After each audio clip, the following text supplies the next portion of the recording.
they need to realize, and we have to bring them into the awareness that mind and body is linked. And they do know that because they're players and they have a disciplined inquiry into their sport.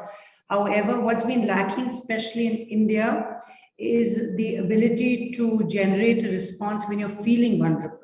The ability to say that I'm not good enough, the ability to fight your cultural conditioning, which says, if you fail, then you're not somebody we need to applaud. So, one of the key elements of that is a response of society as well as a response of the organizations is to be able to build that awareness.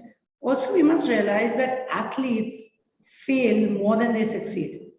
They just have to. So every time an athlete fails, he anchors that sort of like the entire mise en scène of the situation, the effect on his game or her game, what it represents in terms of who they are, how their ranking changes. So there's a lot more associated with sport than as a layman you credit an athlete for. So one of the primary, I would say, conditioning mechanisms in our society, us as people, and to the athletes is to say, no, it's okay if you fail. It's okay if you're not performing. It's okay if you're not feeling right or geared enough. And so that kind of awareness and validating that, saying there is a technique attached to this. And you don't have to feel shy just because you haven't had the means or the awareness or the wherewithal to access it. Doesn't mean that it doesn't exist. So to bring that into the awareness, yeah. Right, absolutely. Janki, do you want to add anything? I think the main thing is, for athletes to really become more and more aware of what happens in the mind. Typically because from childhood they are involved in physical activity, they have good understanding about what's happening to their body. So, if they are going through an injury, they know how much time it's going to take to recover. If there are any pains, they are quick to kind of recognize that and work on that. But the same may not happen with the mind also, because it's more complex than what may happen in the body.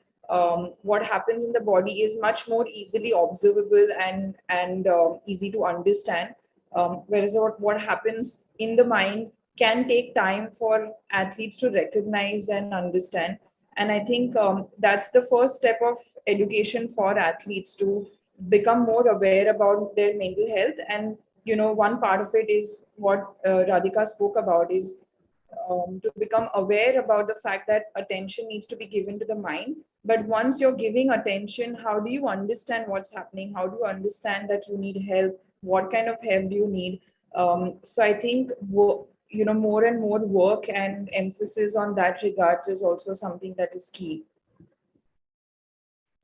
Right. So when we talk about mental health issues among the athletes, they need to address it. So what kind of issues are we talking about here? Like, what are the mental health issues which are prevalent among them?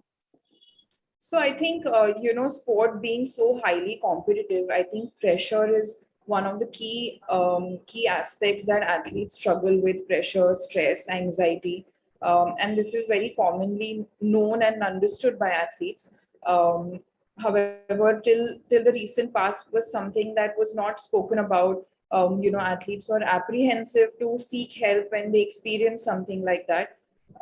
I think the COVID situation has pushed everyone to the extreme. And I think the athletic population has been, in a way, has struggled the most, given that, during, when once competitive sports started, so, there were tournaments happening. They had to stay in bio bubbles. There was a period before, there's typically a period before a tournament where they can't get out of a hotel room for 7 to 14 days. And that really hasn't been easy, and it has escalated the mental health issues that were already faced and already experienced. So, feeling isolated, feeling lonely, leading to feeling depressed, is also something that has now been added on to the pressure, stress, and anxiety, nervousness that athletes have always felt. And I think all of this put together has pushed athletes mentally to the extreme, and that's also why they've started recognizing it. A lot of times when it's minor things, you tend to ignore it. Normally you're told you'll be fine and you'll overcome it, so you don't pay too much attention. But I think the pandemic situation has taken it to an extreme where it's something that could not be ignored by athletes, and that's also why we've been seeing so many athletes speaking about it, right from Osaka, the tennis player, to Simona Biles, and so many more. Right, of course. Yes, Radhika ma'am. Yeah, and very well said, Janki. And one of the primary issues for mental health is that any human is not able to recognize what he's going through. He knows he's at hitting a wall. He or she knows that they are not feeling stimulated enough, motivated enough, a worry, a sense of fear. But above and below all of that, the fact is that your conscious response is only 10%. And your subconscious mind is 90%, and there is no means for a human to be even in superhuman form to be able to access that space. So every single piece of data that the athlete is taking himself through life from one moment to the other is being documented in the mind, stored like a giant bookshelf, and there is no means for the athlete to say, oh, I'm responding in a certain way because that happened. I'm responding in a certain way because I didn't make it to that mark. That entire sort of, when Simone Biles said, she said, I carry the weight of the world on my shoulder. Did she even mean what that represented? Was she even aware what she meant when she was saying it? And so we've seen this. I mean, this is not a phenomenon now. It's just been spoken about because of media, because of communication. I mean, Naomi Osaka walked away not for reasons that she was mentally feeling ill or not. She had been depressed for a few years. It had been acknowledged. But you also have to see that sports organizations like Roland Garros has a contract with it, as does Wimbledon, as an Australian, as the US Open, where you're bound contractually to give that press interview. Now, after 3.5 hours of playing, any question that comes to you is asking you, why did you mess up this? Or why did you mess up that? At the end of the 3.5 hour, 2 hour play, you're not in the mind frame to decipher exactly what you want out to the public. What parts of you are you willing to speak about? What parts of your vulnerability are you willing to show to your opponent, to your country, to your people? That's one part of it. The other part of it is that yes, this contract that exists for a very good reason, because the athletes get money, large amounts of money as a fee based on the media contracts, and the media is able to get people. Now, if I was I was going to Wimbledon and I was buying a ticket, I'm obviously crazy about the sport. I'm crazy about my athlete. I want to hear his pain. I want to feel his pain. I want to see the tears. The cameras will focus and pan on the face and the guy's emoting. So I deserve that because I've traveled that way. I've followed him. The media deserves it because media is arranging this. But, does the player deserve to be made to feel more vulnerable than he is? So this is, I think, a question of how we position, mental well-being. How much space are we giving to athletes? And so it's a huge area that I believe will shift as we're all speaking about it, and as players are coming out and saying, you know what, I'm not going to take this sport. I'm not going to play it. If you remember, Pete Sampras was to, there was a match where he's an all-time tennis, heartthrob. And at one point he was playing, I don't know, someone, and that guy, and he was crying, he was emotional because his coach had cancer.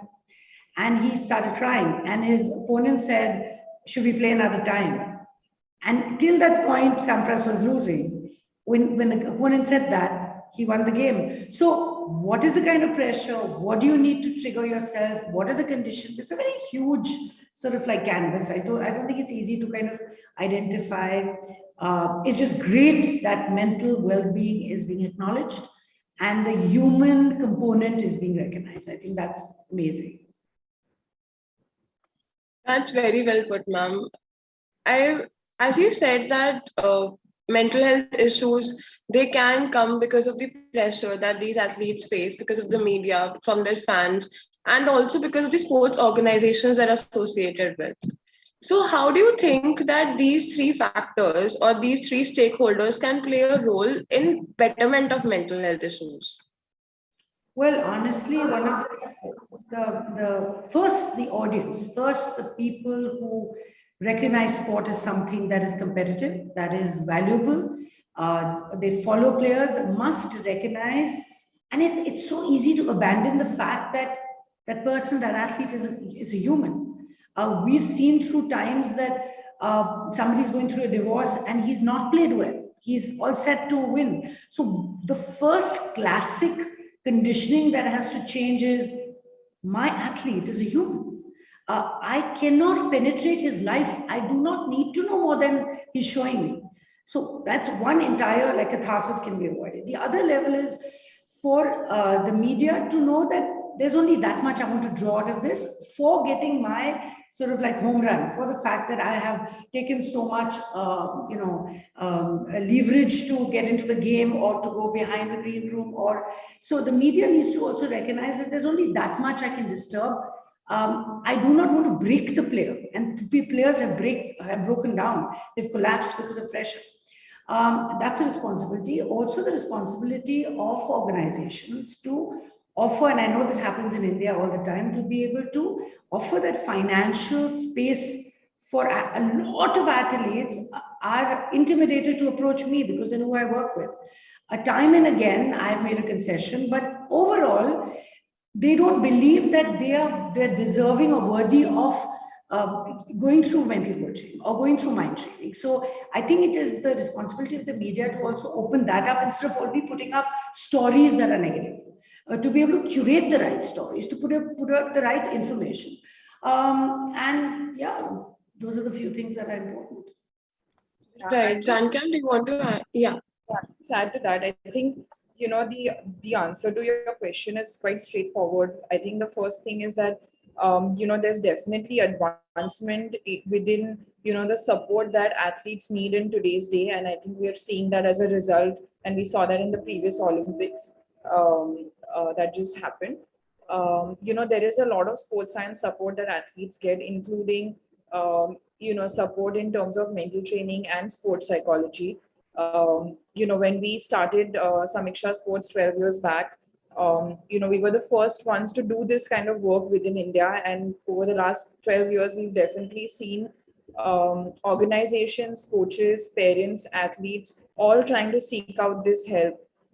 In today's day, we work with more than 10,000 athletes, which says that this is something that athletes are seeking out to. Yes, it needs to be something that's easily available. We need to be approachable, we need to be accessible. And I think when that happens, it's easy for this to become integrated as a part of an academy culture or an organization culture. So I think over the years this support has definitely, it's definitely there now.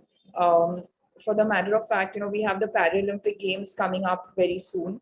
We are partnered with the Paralympic Committee of India as mental training partners, which means that every single athlete going to Tokyo for the Paralympics has access to mental trainers from our team.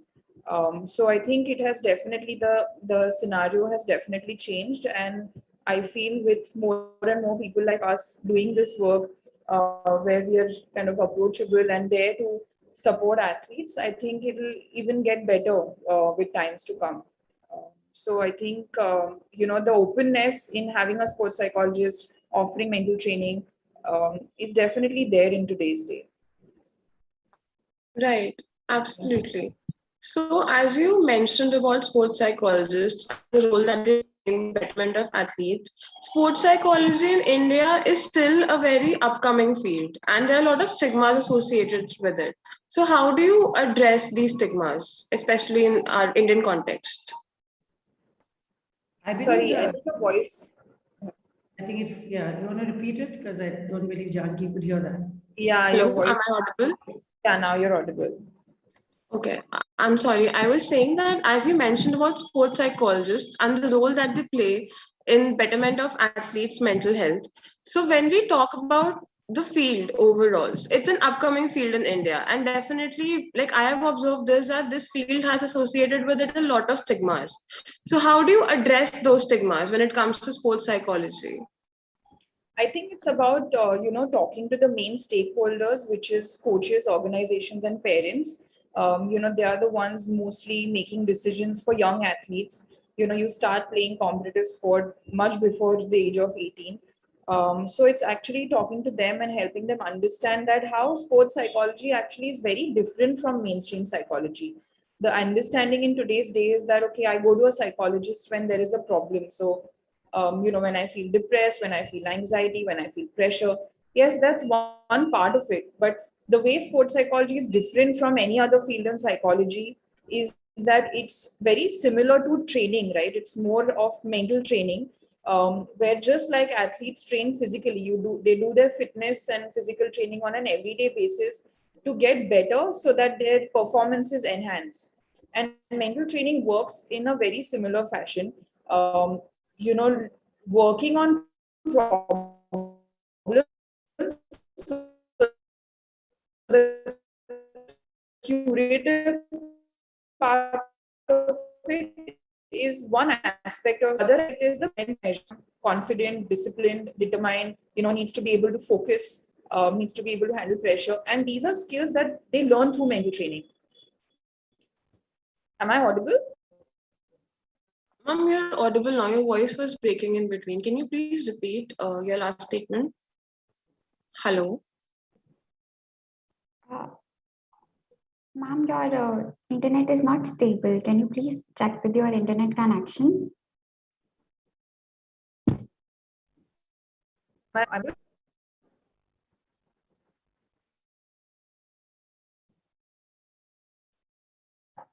Meanwhile, ma'am, Radhika ma'am, maybe you can light us on the same question. Well, yeah, when we speak about the stigma attached, the idea is first to break down, and most people don't recognize mental training as a sort of like as a field that even exists. Mental training is people will always ask, what does it entail? So one is, as we're speaking now and we're informing people who are following you, we must help them recognize that mental training and mental well-being are actually two different aspects of your psyche. Mental well-being is a state of your personality, it's a state of your development, it's a state of your social skills. That means what is my relationship with myself as an athlete? What is my relationship with my progress? What is my relationship with the tools that I use? There's that entire state of being. Then there's the entire state of cognitive abilities. Am I focused enough? Am I outcome oriented? What is my strategy? And so there are different aspects that I believe we need to still educate. And I use the word masses only because if everybody learns to recognize, now I'll say this to you, I used to be a filmmaker way back in Bombay. And I was doing some incredible work, and I shifted from Mumbai to Delhi 25 years ago. And I sort of like played around with Reiki, and I played around with Theta, and I tried to understand this whole science of healing. And in those years, people thought, why are you leaving a great career to work with something which has uncertainty attached to it? Why are you working with magic? Today, if you see, 25 years later, things have changed. I mean, these are household names. People are doing all kinds of healing. Reiki is broken down into so many different verticals. So, as Janki said, by word of mouth, by the fact that people are finding themselves, at crossroads, and people are then recognizing, oh my God, I need something more.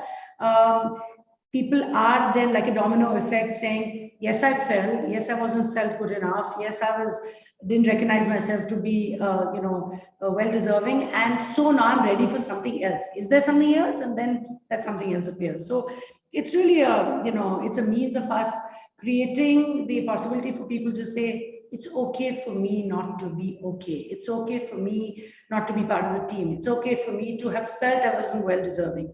It's okay for me to think I wasn't good enough. It's okay for me to reach out. So all these are, when you say the word stigma, when you use the word stigma, this is something that will only with time, fade off. Only with time that evolution happens and takes care of masses and movements of change. Yeah. Ma'am, I have a follow-up question from the audience who Yeah. are watching us live. So the question is that when you talk about the uncertainty and the stigma attached to the field, so does that uncertainty and stigma affect the approach of a sports psychology towards the sports persons? Like, is there any bridge created because of that? So great question, and I'll answer this for myself because sports psychologists, there are many, and there are plenty of sports psychologists who approach their work and with different, very validated means of approaching this. My technique involves understanding what you're going through. It's very individualistic, it's very personalized. It attempts to go within you to find places of discomfort that are that only you can identify. That so if I use the word incapacitated, it may mean something for somebody else. If I use the word red, to you red may mean an apple, to me it may be the Red Cross, to somebody else it may mean love, to somebody else it may be trauma because they've lost somebody and that person lost a lot of blood. So the question really was that how are you able to, is the sports psychology approach the same when it comes to uncertainty? No, I believe the athlete himself has to regulate how much he's able to share. And then it's the role of the therapist to be able to allow him to let go of what he doesn't know, or dismiss something that he's not certain about, and then add an anchor, allow him to use a new tool whereby he can feel more motivated. So whatever he may need, different athletes are uncertain for different reasons. So yeah. So I think, to add on to that, as long as, athletes typically seek a sports psychologist because they want to get better at their performances. And I think as long as you're able to kind of show them the path as to how this process of mental training or going to a sports psychologist is going to help them get there, I think that uncertainty also, that gives them a little more clarity, and the level of uncertainty also goes down. And I think I'd like to give my own example. When I was young and I was playing tennis, I seeked a sports psychologist and called Mr. BP Baum. And he was actually a mentor to me and my colleague, whose vision was also to start a sports psychology consultancy, which we did. And I think when I went to him as an athlete, he was able to show me the vision that I had, but I wasn't able to clearly see and able to understand how I'm going to get there, which was to play at an international level. And I think that kind of eased me and helped me understand, what my path needs to be like, what are the efforts that I need to take, what is the commitment that I'm required to have towards my sport, towards the different things that I'm doing to perform well. And I think as long as you're able to show them some clarity in that sense, the level of uncertainty definitely goes down a little bit. Right. Thank you so much, ma'am. It was a great answer. Thank you, both of you. Ma'am, my next question for you is that we often associate sports with being like when we say that one has to improve their mental health. So often physical exercise or some sports is advised to them. But on the other hand, here we see that even sports people, they also suffer from mental illness. So how do we bridge this contradiction? So I think for a normal population, exercise is a great means to boost mental health because it helps you feel good. So I think physical activity and sport in a recreational manner where there is a lot of enjoyment, right, is something that helps you feel good and contribute towards positive mental health. Whereas a lot of times what happens in elite competitive sport is that there is a lot of pressure, as we all know. So a lot of times the enjoyment out of it kind of reduces because it all becomes about winning, doing well, coming first, improving your timings, beating particular opponents. So the enjoyment a lot of times goes down. When an athlete starts playing sport, he starts because he enjoys, but as the journey progresses, it becomes much more complex. So I think, at the end of the day, when sport becomes a career, the challenges are different as to when you're using sport as a medium to develop mental health. So I think both these two things are quite different in a way. Sport and physical activity is something that should definitely be used by everybody to feel good, to maintain their mental health. However, the challenges of elite sport are different, and that is why they require this support from a sports psychologist in the form of counseling or mental training and things like that. You know, Right. sorry. Yes, I was just asking that. Do you want to add anything? You know, Janki's comment was very interesting. There was a golfer called Phil Mickelson, and he played a lot of aggressive golf. And he would always say the bottom line is, if I do not enjoy the stroke I play, I'm not here. I'm here to compete, but literally this was what he was quoted for. The bottom line is that if I do not enjoy what I play, I'm not playing a sport. I'm just so very valid point. I believe also it comes down to how we're culturally conditioned in India, and we should speak for our people. We are not. We are now conditioned to run. Look at the amount of people who join a marathon. Vis-a-vis the London Marathon, which has been going on for eons, or the Paris Marathon. All of them. We have grown a culture which believes that a fit body will result in a fit mind. And the opposite is also been true, but culturally, countries overseas believe that you must be fit. In India, that is changing now. And as that changes, an athlete also recognizes that I'm not the only person who's trying to, work myself to Z and trying to get my body fit and my mind fit. Oh, everybody else is doing it. And oh my God, this is what I'm being paid for. So I've got to double up and do extra.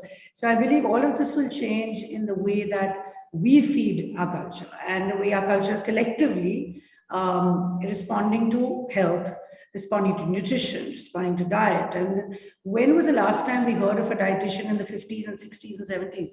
It was all grandmother down recipes, right? You see that changing right now. So I think holistically, I believe holistically, things again will change because everything around this is changing. And as an athlete, you're receiving that feed saying, hey, I run, do you run? Oh, you're a professional. My God, you must be doing so much more. And so the athlete says, oh yeah, I need to do so much more. So it's like a feedback mechanism. So what you receive is what you react to, right? Yeah. Right. Janki, do you want to add anything? Hello. Sorry. Yeah, I can hear you. Yeah. Do you want to add anything to this? Can you repeat the question again, please?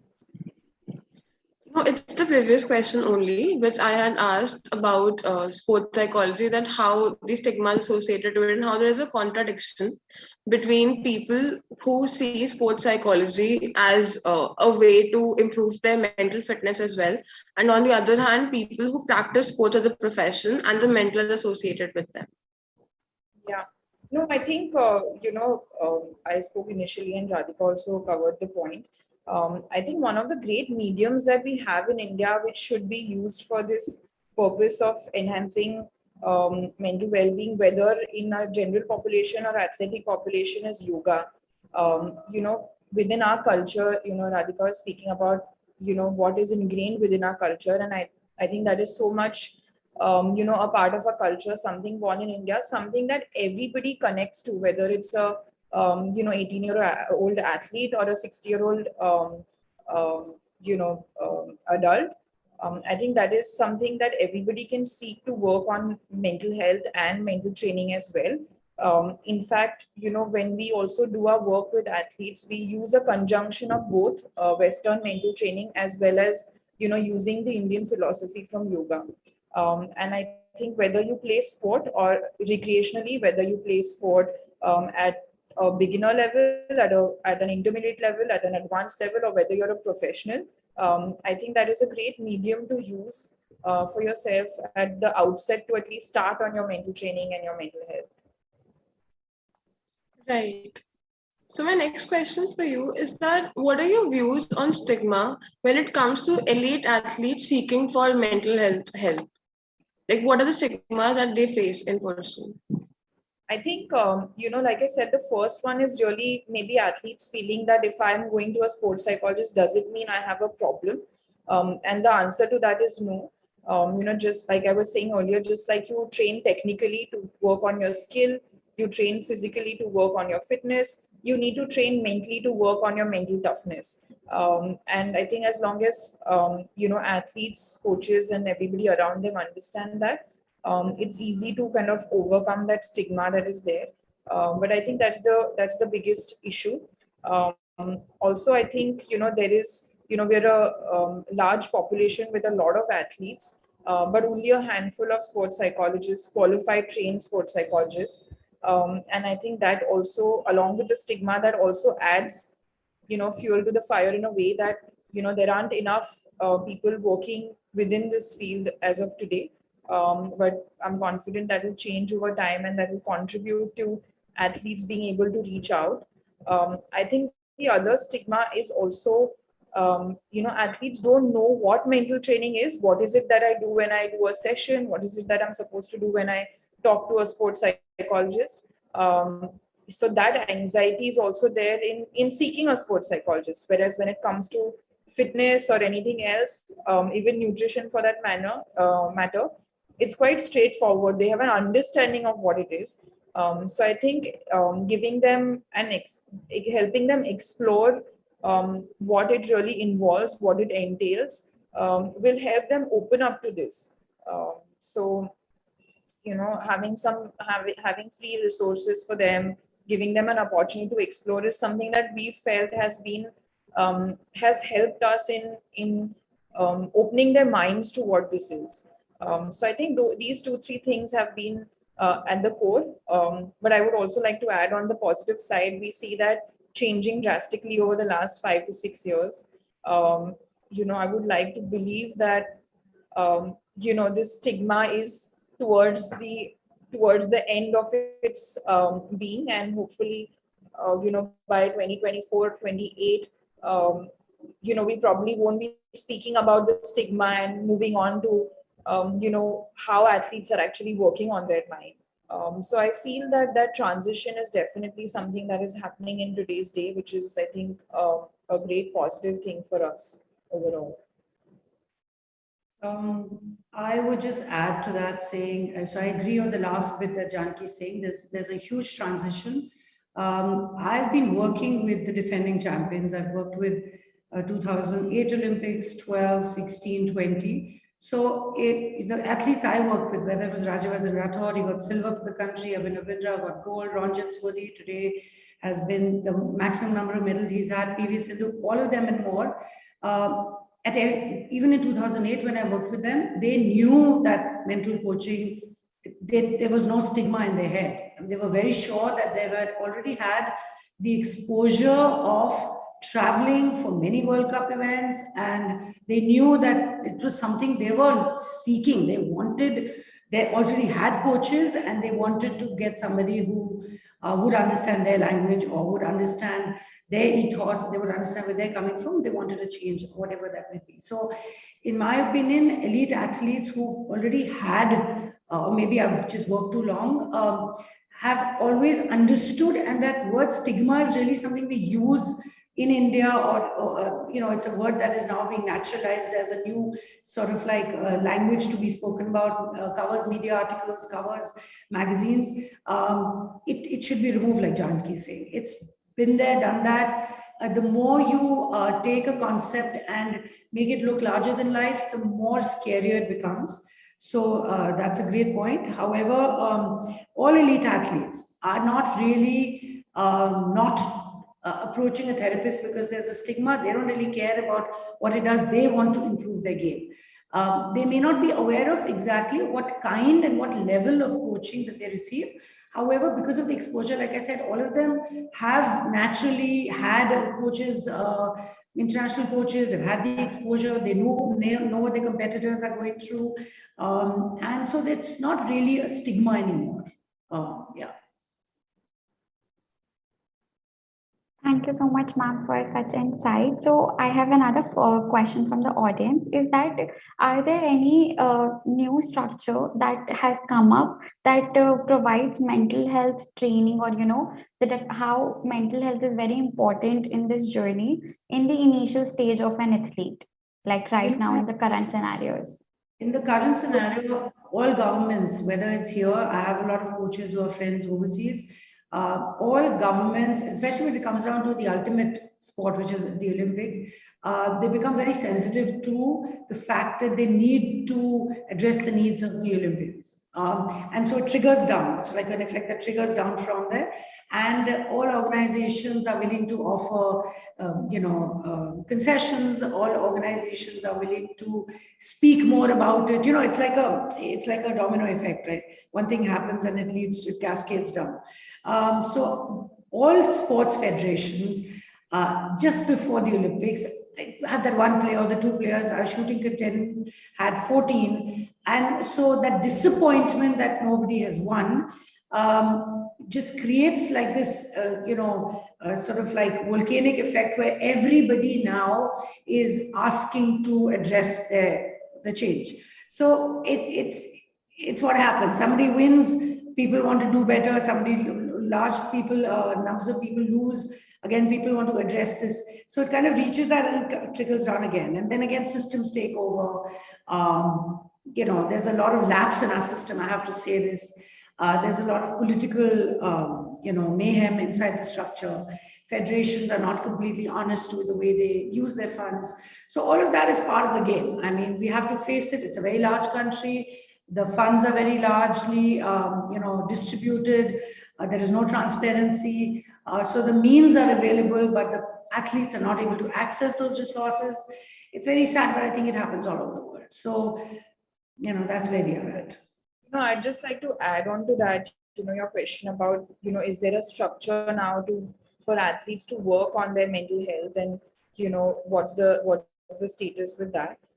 So in fact, with this in mind, to provide a structure, we work with many academies, more than 350 academies and federations and associations. So to really work on this structure, we actually came up with two online, more like e-learning programs. They're not e-learning, they're e-training. One program is typically run for athletes, which makes mental training available to them on an everyday basis. I think that is something that has been lacking, and there was over dependence on doing sessions with a psychologist. And like I said, unfortunately, we don't have as many qualified trained sports psychologists. So the first thing that we came up with was something called Mental Skills Toolkit for Champions. It is something that is accessible to all athletes about the age of 10. And what it does is it's, you can think about it as level 1 of mental training, which we feel that every athlete playing competitive sport should have access to, should be able to follow. It has, through that program, players learn the 5 basic fundamental skills that an athlete should know to work on his or her own mind. So just like in any sport, you learn the basics first, right? So think about this as a basics of mental training. Athletes can take it up on their own. Like I said, there have been many federations, associations. We recently also tied up with the Tata Academies, and they have academies all across India. They have about more than 200 athletes now who are doing this program in mental training, which means that more and more number of players are able to work on their mind and mental health, mental development. So that's one part of it. The second thing that we did was, our time as sports psychologists with athletes is not as much as the time that coaches spend with them. So it's very important that coaches have an understanding and have an awareness, and again, at a basic level, should know how to help their athlete feel confident. They should know, if an athlete is going through injury, what kind of psychological support can a coach provide. So we also have a certificate program for coaches, which is meant for their upskillment in the knowledge in mental training, which is also something that is accessible to all coaches across the country. Again, we've had many coaches across different academies. So we feel that with this triangulation and with this structure where the coach has an understanding of mental training, the athlete is actually doing mental training, the coach knows what the athlete is doing, and the sports psychologist is involved in putting this whole program together. We feel this has definitely taken mental training a step forward to put in a structure within India for this to be available, for this to for every athlete to be able to follow mental training in today's day. So I think of course we have mentors who have helped us, like Mr. Prakash Padukone and Abhijit Kunde, who's a grandmaster. We've had many brains behind this, behind Samiksha, so to say, who have helped our thinking and helping us understand how mental training, mental health, mental toughness can actually be a part of an everyday routine for athletes. And only then it becomes a part of their sporting culture. So I think, just some knowledge out there to help people become more aware that, a structure is now there for athletes and coaches and academies to look at in terms of mental training. I'll say this is it's a really easy, I think, tip for your listeners or your audience, that one of what Janki's pointed out, the way that an athlete can start is approach his coach. And like she rightly said, they are training coaches to accommodate mental skills or to understand that. For an athlete to start right now would be to be able to speak to his coach and maybe help the coach access a program like what Dr. Janki is offering. And that's really where an athlete is sometimes not able to get to a mental coach, is because the technical coach chooses to play the role of the mental coach and he is not able to do a good job. But he feels that, he or she feels that, if my athlete starts listening to a mental coach, then perhaps my voice will be reduced, which is not true. Everybody does when they work in their vertical. So very rightly pointed out, and that's a great beginning for an athlete. Mama, follow. Go ahead, ma'am. Yeah, I think a lot of organizations such as, Olympic Gold Quest is one organization that we work with. And I think so many such organizations are doing great work to, make coaches more and more aware. For example, OGQ runs a program called Coach Education Program, where they are then equipped and upskilled to know a little bit about psychology, about nutrition, about kinesiology, about biomechanics, about physiology, which helps them understand the importance of the whole sports science team as well. So I think with so many efforts going on, this is something that's going to only progress from now. Ma'am, a follow-up question on the same discussion. Do you think that it is important or it is advised to aware about mental health on the early stages of a person who is starting his or her journey as an athlete? Yes, definitely. I think, depending on sport to sport, the competitive age groups differ. But for example, competitive chess starts under 5, under 7. And children are put in situations where, which are very tough for them psychologically to handle. And I think the earlier they start understanding, earlier they start practicing mental training, the easier it is for them and also for us while we are working with them. So, we work with children right from the age of 6 up to, 25, 30. So, the earlier, the better. I think the appropriate age ideally should be around the age of 10 to 12 to really start working on the mind, mental training, doing sessions. And, like Radhika earlier mentioned, working on the mind for the purpose of sport is one area. But I think overall also, working with a psychologist helps in the holistic development of a child. So although yes, sport is one area that we're focusing on, but we've often observed and we've also gotten this feedback that along with improving sport performance, I think people, parents, coaches generally see and overall development in the child, which means that they generally also feel more confident, their self-esteem is higher, they're able to communicate better. And I think that is important regardless of whether the child grows up and plays sport professionally or not. I think at the heart of it is that they grow up to be stronger human beings, and I think working with a sports psychologist also contributes to that. So I think around the age of 10, 12 is a good age to begin mental training. Well put, Janki. I would second that. I think I believe again, we have to recognize that why are we in competitive sport? Why are we athletes? So why do parents start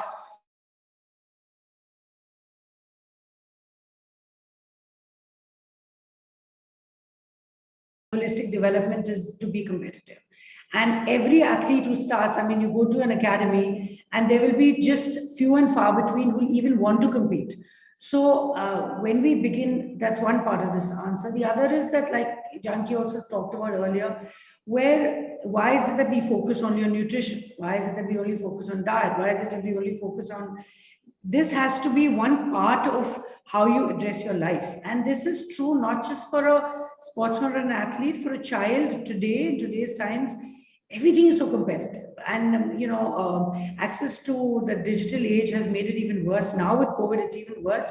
So we need to find a means for a child to be able to access his emotional intelligence, whether he's an athlete or whether he's not. Fact is, all these kids are growing up to form our future. All these kids are growing up to actively engage with each other, to build interpersonal relations. So for us to, offer this as a very glamorized new vertical is great. However, it should be something in the offering for all kids alike, in terms of for their emotional development, for a means for them to be able to speak about their issues. And there are so many other issues. I also work with psychosomatic illness, besides the fact that I work with sportsmen, and there's so many other issues that the children face on an ordinary routine day than an athlete faces. So if you're looking at speakers that stand for a society, for a community, we must speak about we must talk about aspects other than sports. We must talk, this discussion should go beyond the fact that what can we do for an athlete. I think it should be about how do we address the next generation of thinkers. How do we address the next generation of children? How do we teach them what is competitive? What is healthy competition? And also on the same page, mental well-being shouldn't be abused. It shouldn't be something that you don't wear a badge of honor saying, oh, I have a mental coach, or, oh, I'm going to see a therapist. And I've noticed with younger clients who work with me on whatever, somebody's cut their hand, somebody's been over aggressive with the academics or competitive, or lost a parent or had some trauma. It's also about saying, you know what, I have a therapist. So, a stigma is one end of the spectrum. The other end is not abusing the idea that mental well-being is something that needs to be glamorized too much. So I think we need to kind of reflect on the entire spectrum of how we're taking this, how we're positioning this. Right. So as you both talked about that, how we can make coaches equipped, or how can we help athletes sometimes train their own selves when it comes to mental training. So I wanted to know that the experiences and the environmental stressors of athletes are different from what the general population faces. So when we talk about equipping the mental health professionals around sports psychology, then how can we do that? And if yes, then what are the programs that can help a mental health professional enter the field of sports psychology as well? Well, first of all, a mental health professional. Sorry, go, Janki. No, go on. Carry on. No, you can go on, no problem. I'll add on to after you speak. So a mental health professional, and this is a great question because this question has come to me a lot of times, must first seek for an inner transformation himself or herself. The lack of feeling, the lack of building resilience is discovering a lack within yourself. So first you have to address the lack within and direct that inner transformation in their space, feel more equipped. So a lot of coaches and therapists will very rightly take up this profession as a business, which is great. Everybody needs the means to, pay their bills. However, there must be a sensitive side attached to being any kind of therapist, which is to be able to know that I'm here. I'm like like a doctor's position.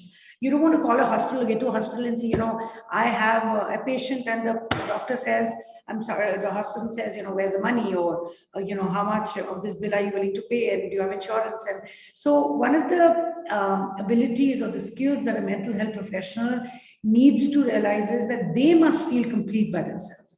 They must be able to have a means to work on their self and what they represent. They must identify who they are, because a lot of the, a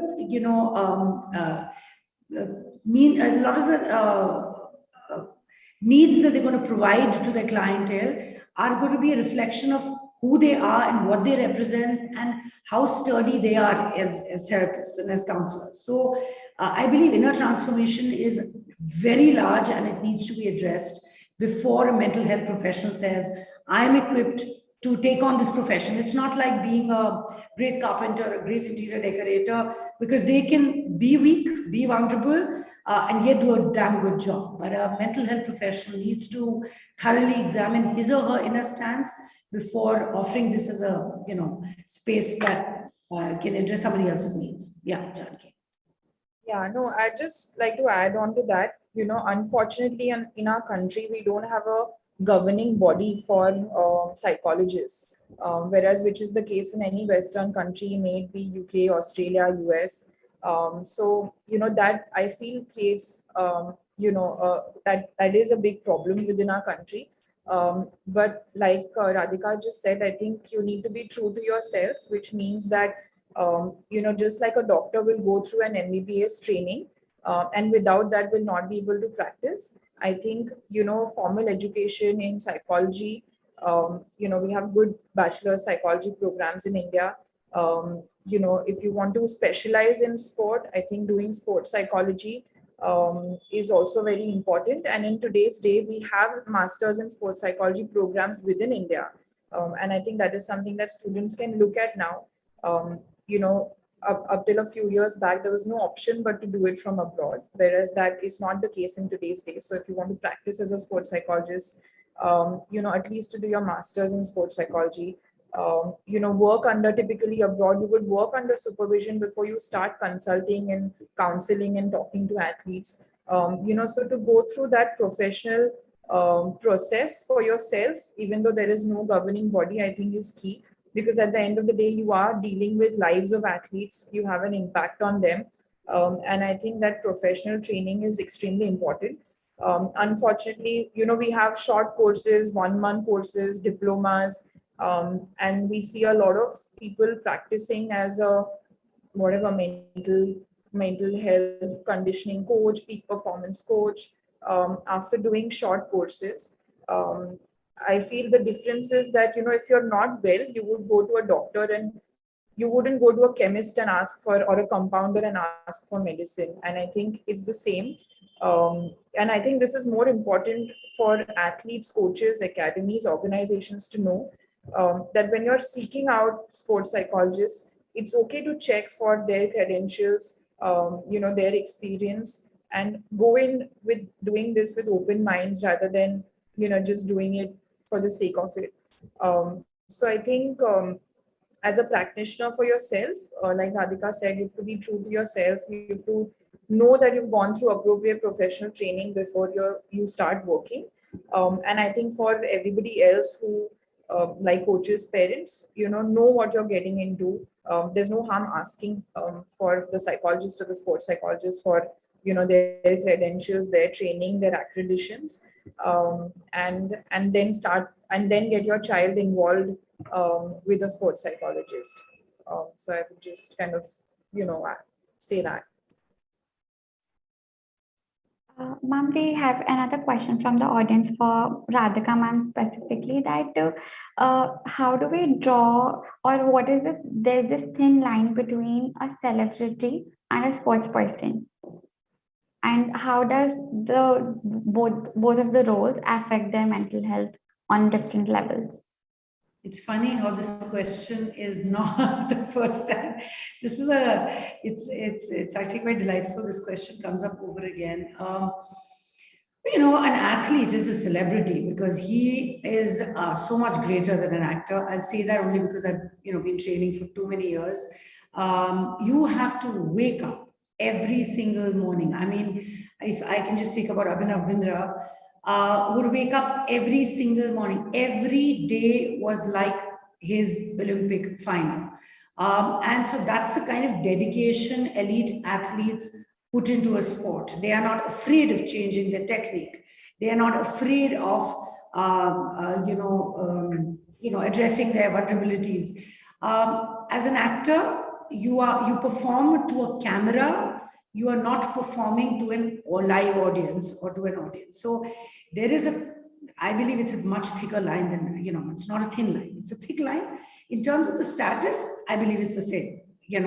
There are young, very attractive athletes. They somehow look beautiful. They throw themselves in the limelight. They look very glamorous and they act more celebrity, in that celebrity status. I would give, and I've said this before, and I always say this, I give a lot more credit to an athlete. A lot more goes in, because I work with both. I work with film stars in India, and and I believe, there are pressures attached to being a celebrity star, also because you get out of your home and you have to play that, you have to kind of wear that whole role of being a certain person. You can't look fat, you can't look too thin, your face can't be without makeup, which a sportsman can do. So yeah, each one of them have their own sort of like space of vulnerability, but there is a much thicker line than we believe exists. Yeah. You're on mute. Janki ma'am, do you have any insight on the same? So, I've not worked with celebrities, but I work with athletes who are celebrities. But I feel that, the kind of support that they need is in a way similar. In fact, probably more, because their challenges, their pressures can be a little different than, what an athlete who's really young and who's still making it. I think there's a difference there. So I think as they progress and maybe if, with the increase in popularity and things like that, their challenges start to kind of change, and you have to kind of tailor the work according to how they progress and how they grow as well. So I think probably the support required for athletes who are celebrities is even more crucial, with more pressures that they have. So yeah, but I mean, at the end of the day, they're all human beings. The challenges are different, but like everybody, they also need support. Yeah, so ma'am, we have a last question from the audience, is that the movies that are being produced in the Bollywood industry that are completely or the biopic of some famous sports person, and in the movies their personal life is exposed. They show their life as an athlete, as well as their personal life. So the mental health impact, the way it is shown in the movies, is it true, and how it stigmatized or it creates more misconceptions regarding mental health availability or approach towards sports psychology?